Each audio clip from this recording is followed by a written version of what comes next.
तुम्हाला सांगणार आहे चातुर्मासाबद्दल थोडीशी माहिती. दरसाल येणारा चातुर्मास कसे वागावे, कोणकोणती व्रत वैकल्ये करावीत यासंबंधीची मौलिक माहिती येथे सांगितली आहे. ही व्रत वैकल्ये करण्यामागे पूर्वसूरींचा नेमका कोणता हेतू होता हे येथे थोडक्यात विशद केले आहे. चातुर्मासाचे 4 महिने म्हणजे हिंदूच्या दृष्टीने व्रत वैकल्ये करून पुण्यसंचय करण्याचा काळ प्रत्येक वर्षातील आषाढ शुद्ध एकादशी ते कार्तिक शुद्ध एकादशी या 4 महिन्यांच्या काळात चातुर्मास असे म्हटले जाते. या 4 महिन्यांच्या काळात शेषशायी भगवान विष्णू जलाशयात निद्रा घेतात असा समज आहे. या काळात हिंदू स्त्री पुरुष अनेक प्रकारची व्रत वैकल्ये करतात. एकेकाळी आमच्याकडे चातुर्मासाला फार महत्त्व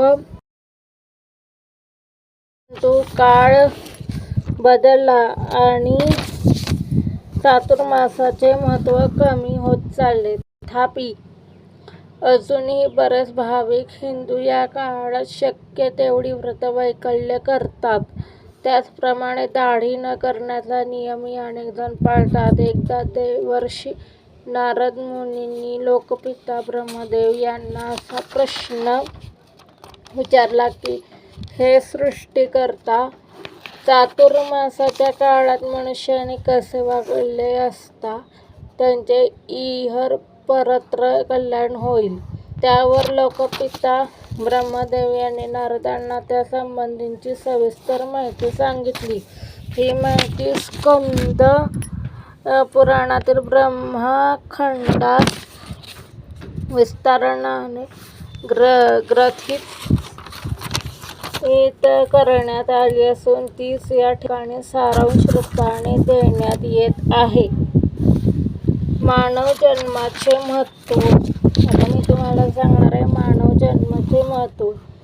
आमच्या हिंदू धर्माची अशी समजूत आहे की प्रत्येक जीव हा 84 लक्ष योनीतून भ्रमण करतो. पुनरपि जनन पुनरपि मरणम असे हे जन्ममृत्यूचे रहाटगाडगे प्रत्येकाच्या मागे लागलेले आहे आणि यातून मुक्त होण्याचा मार्ग फक्त मनुष्य प्राण्यालाच मोकळा आहे. कारण मुक्त कसे व्हावे याचे ज्ञान मनुष्य शिवाय अन्य प्राण्यांना कधीच होऊ शकत नाही. मानव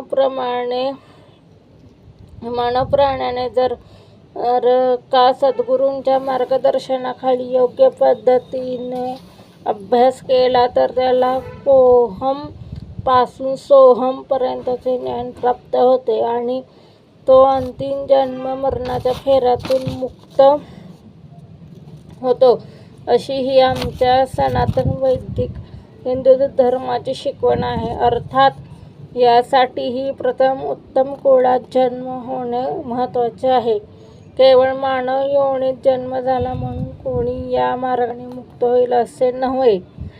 त्याच्यावर उत्तम संस्कार झाले पाहिजेत आणि त्याला सद्गुरू प्राप्ती होऊन त्यांचे योग्य मार्गदर्शनही लाभले पाहिजे. ज्या घरात नित्य उपासना सुरू आहे, धर्मग्रंथाचे वाचन चालू आहे, घरात ईश्वरनिष्ठ पुरुषांचे वास्तव्य आहे, अशा ठिकाणी जन्म झाला तरच त्या जीवाला आपली पुढील प्रगती करून घेणे शक्य आहे. परंतु केवळ उत्तम कुळात जन्म होऊनही भागत नाही. कारण पुढे दुष्टांची संगत चांगली तर मनुष्य वाईट मार्गाकडे ओढला जाण्याची बरीच शक्यता असते. यासाठीच उत्तम कुळात जन्म झाल्यानंतरही सत्संगीत गतीचा लाभ झाला पाहिजे. अशा प्रकारे सर्व गोष्टी पूर्वसंचिताने जमून आल्यानंतर या जन्मी उत्तम उपासना होऊन सद्गुरू कृपेने मुक्तीचा लाभ होऊ शकेल. चातुर्मासाचा हा काळ अशी उपासना करण्यासाठी व ती वाढवण्यासाठी फार अनुकूल असतो. कारण या काळात केलेली उपासना विशेष फलदायी होते. म्हणूनच या 4 महिन्यात नामस्मरण करावे. धार्मिक ग्रंथ वाचून समजावून घ्यावेत.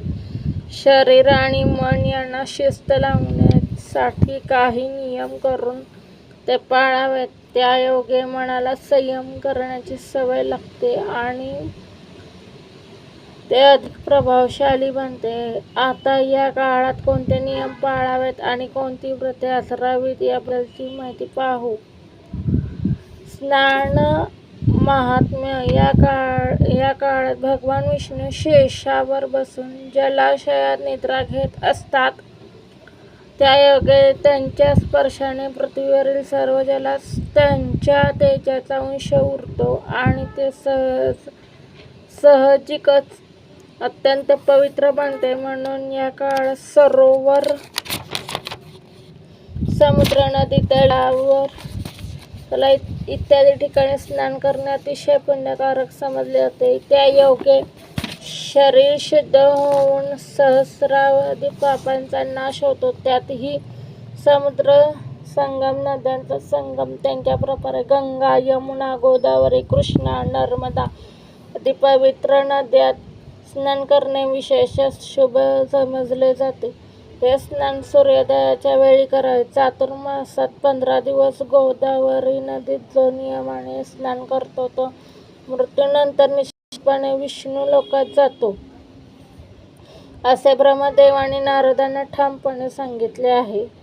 या नदी स्नानाप्रमाणेच तिला मिश्रित आवळा मिश्रित तसेच बिल्वदल मिश्रित स्नानालाही फार महत्त्व आहे. त्यायोगे मनुष्यातील अनेक दोष नष्ट होतात. ज्या कोणाला प्रकृती अस्वास्थ्यामुळे जलस्नान करणे शक्य नसेल अशांनी चातुर्मासात भस्मस्नान तरी अवश्य करावे. स्नान याचा अर्थ सर्व शरीर ओल्या फडक्याने पुसून घेऊन त्यावर गंगापूर सारख्या पवित्र भूमीतील भस्म लावणे. शिव विष्णूचे पूजन. या चातुर्मासाच्या काळात भगवान शिव आणि विष्णू यांच्या पूजेचे विशेष महत्त्व आहे.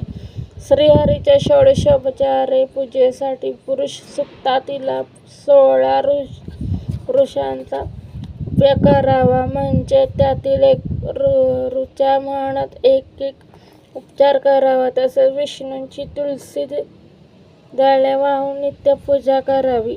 ही तुलसी दळे श्रीहरीच्या मस्तकी व चरणी प्रेमाने व्हावीत. तुलसी हे लक्ष्मीचेच रूप असल्याने फुलांपेक्षाही तुलसी विष्णूला अधिक प्रिय आहे. तुलसीप्रमाणे श्री विष्णूच्या मस्तकी चंपक पुष्प ही चाफा व्हावे.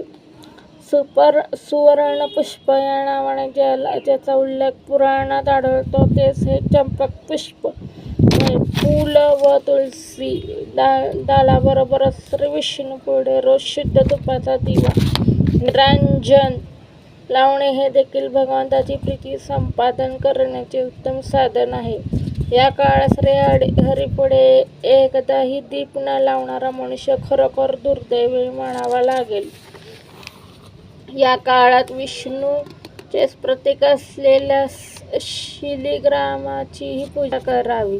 त्याप्रमाणे विष्णू सहस्रनामाचा पाठही रोज न चुकता करावा. तसेच दर एकादशीस जमल्यास रोजही श्री विष्णूचे एक नाव उच्चारून एक तुलसी दल त्याच्या चरणी व्हावे. या काळात शिवाचीही पंचामृतांनी अभिषेक करून पूजा करावी व शिवलिंगावर पांढरी सुवासिक फुले व बेल व्हावा.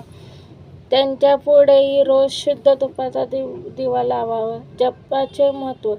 चातुर्मास जपाला विशेषच महत्त्व आहे. या काळात केलेला जप त्वरित फलदायी होतो. मात्र जप करताना त्याच्याबरोबर इष्टदेवतांचे स्मरणही करावे. अन्यथा कोट्यावधी जप करूनही त्यांचा कसलाच उपयोग होणार नाही. जप करत असताना त्या देवतांच्या तेजोवलयात आपण बसलो आहोत व ते दैवत आपल्याला शुभाशीर्वाद देत आहे अशी भावना करून एकांतात देवापुढे बसून निश्चित मनाने जप करावा. हा जप माळेवर मोजून करावा, परंतु जप करताना लक्ष इष्ट देवताऐवजी माळेकडे जात असेल तर अर्ध्या तासात किंवा 15 मिनिटात किती जप होतो हे एकदा पाहून घेऊन त्याप्रमाणे घड्याळ लावून जप करावा. जप करताना ताठ बसावे, मनातच ओठ न हलवता जप करावा.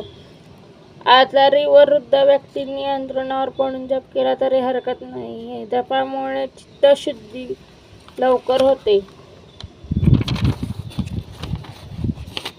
स्कंद पुराण काय सांगते? चातुर्मासातला काय काय करावे या संदर्भात स्कंद पुराणात पुढील श्लोक आढळतो. तो म्हणजे सत्संगे द्विजभक्तिश्च गुरुदेवाग्नितर्पणम गोप्रदान वेदपाठ सत्क्रिया सत्यभाषणम गोपक्तिर्दान भक्तिश्च सदा धर्मस्य साधनम. हा आहे मंत्र.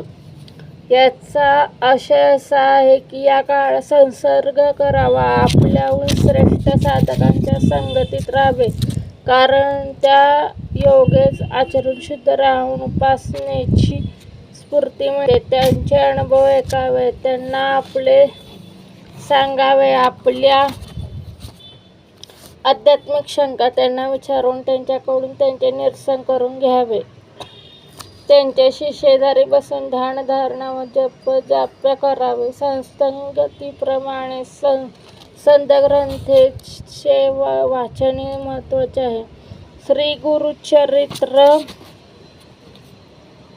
नवनाथ भक्तिसार, श्री गजानन विजय दत्त महात्म्य सप्तशती, हरिविजयी, रामविजयी, ज्ञानेश्वरी, दासबोध यांसारखे संत ग्रंथ सर्वांनी एकत्र बसून वाचावेत व त्यांच्यावर चर्चा करावी. त्यातील अवघड भाग जाणत्यांकडून समजून घ्यावा. स्तुतिशील आणि सप्तार्थ ब्राह्मणांची सेवा करून त्यांना गोदान करावे. गायीची सेवा करावी. गायीला रोज गोग्रास द्यावा. गुरु देवता आणि अग्नी यांना तर्पण करावे. वेदपाठ करावा किंवा करून घ्यावा. या काळात फक्त यांना तर्पण काळात फक्त सत्य तेच बोलावे व हाच संकल्प चातुर्मास संपल्यानंतरही चालू ठेवावा. दानाचे महत्त्व. चातुर्मासाच्या काळात दानाचे महत्त्व अपरंपार आहे. या काळात अन्नदान करणारा मनुष्य अंतिविष्णू लोकात जातो असे म्हणतात. अन्नदानाप्रमाणे वस्त्रदान, संपत्तिदान, छत्रदान, जलदान, घृतदान, तूप देणे, विद्यादान यांचेही महत्त्व विशेष आहे, कारण दान हे देखील एक प्रकारचे तपच आहे. दानामुळे लोभ आणि आसक्ती कमी होतात. मात्र हे दान नावलौकिकांसाठी किंवा प्रतिष्ठितेसाठी करू नये. एक कर्तव्य म्हणून ते गुप्तपणे करीत राहावे. चातुर्मासाच्या काळात षड्रिम पुन्हा जिंकण्याचा नेटाने प्रयत्न करावा. तसेच आहे त्यात संतोषाने राहण्यास शिकावे.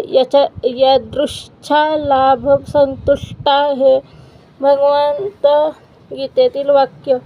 साधकाने सतत लक्षात ठेवावे व जास्त मिळवण्याची हाव न धरता त्यात समाधान मानावे. त्याप्रमाणे आत्मवत सर्व भूतेषु हे वाक्यही सदैव लक्षात ठेवून प्रत्येक प्राणीमात्रालाही आपल्याप्रमाणे जीव आहे आणि प्रत्येकात परमेश्वराचा अंश आहे हे लक्षात ठेवून सर्वांशी प्रमाणे वागावे. ही आहे माझी छोटीशी माहिती चातुर्मासाची. तुम्हाला कशी वाटली सांगा. लाईक करा, शेअर करा, सबस्क्राईब करा.